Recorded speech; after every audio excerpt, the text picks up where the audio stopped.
بسم اللہ الرحمن الرحیم۔ اللہ کے بابرکت نام سے شروع جو بڑا مہربان نہایت رحم کرنے والا ہے۔ قدیم عربی حکایت کا ترجمہ۔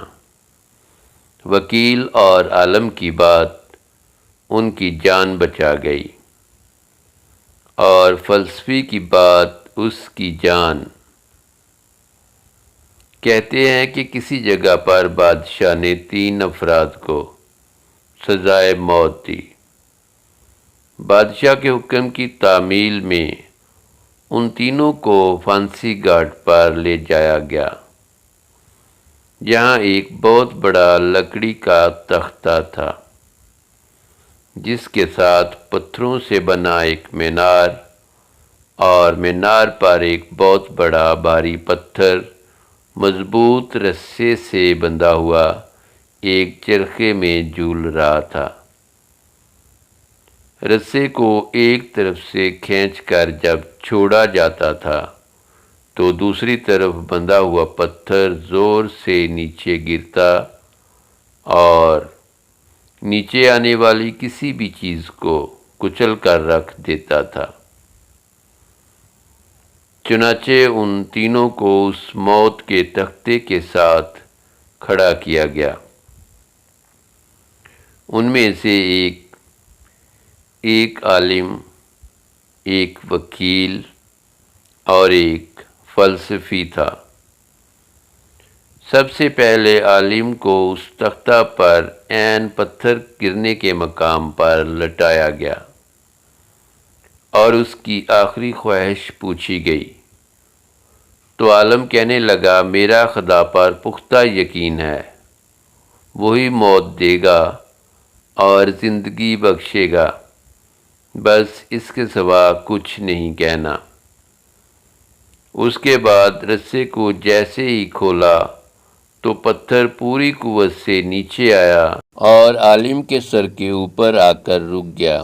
یہ دیکھ کر سب حیران رہ گئے، اور عالم کے پختہ یقین کی وجہ سے اس کی جان بچ گئی اور رسا واپس کھینچ لیا گیا۔ اس کے بعد وکیل کی باری تھی۔ اس کو بھی تختہ دار پر لٹا کر جب آخری خواہش پوچھی گئی تو وہ بھی کہنے لگا، میں حق اور سچ کا وکیل ہوں، اور جیت ہمیشہ انصاف کی ہوتی ہے، یہاں بھی انصاف ہوگا۔ اس کے بعد رسے کو دوبارہ کھولا گیا، پھر پتھر پوری قوت سے نیچے آیا اور اس بار بھی وکیل کے سر پر پہنچ کر رک گیا۔ پھانسی دینے والے حیران رہ گئے اور وکیل کی جان بھی بچ گئی۔ اس کے بعد فلسفی کی باری تھی۔ اسے جب تختے پر لٹا کر آخری خواہش کا پوچھا گیا تو وہ کہنے لگا، عالم کو تو نہ ہی خدا نے بچایا ہے اور نہ ہی وکیل کو اس کے انصاف نے۔